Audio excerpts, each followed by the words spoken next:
We know he paid a higher effective tax rate than President Obama or Bernie Sanders or NBC Corporation or anybody who is his peer in this. And so where is the media outrage all of a sudden? Where are they saying, hey, you know what? We made a mistake. They'll never do that because they don't want to admit when they're wrong.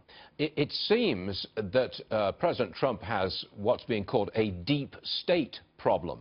That would be the bureaucracy, the federal bureaucracy, staffed with holdovers from the Obama administration, committed to President Obama's policies, now leaking left, right, and center to try to damage President Trump.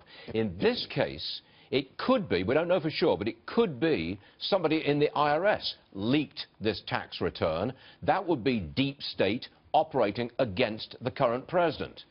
Are we on target with this? Because it seems to be developing as a huge story. Well, I think you are on target. And if you remember, it wasn't that long ago where we know that the IRS was targeting conservative groups internally as it related to their tax status and refusing to give tax status to certain conservative groups. We know that in the past the IRS has not been truthful as their testimony in front of Congress. We know that the IRS has been punitive against a number of individuals who are conservative. And we know that, and Donald Trump has said this very publicly, he has been under audit from the IRS for the last 6 or 7 years, and that's the reason that he has not released his taxes. And if that is the case, this deep state is truly operating, and I think they are.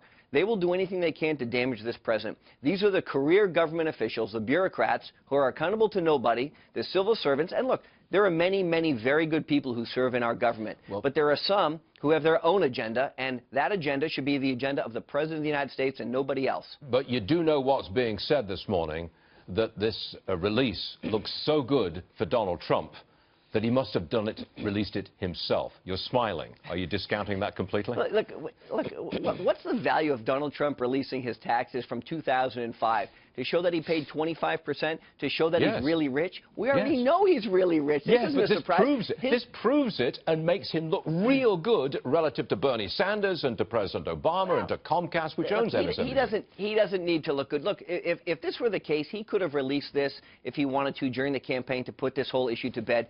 He released a personal financial disclosure statement that is required when you're a candidate for office that shows his net assets are worth more than $10 billion. $10 billion.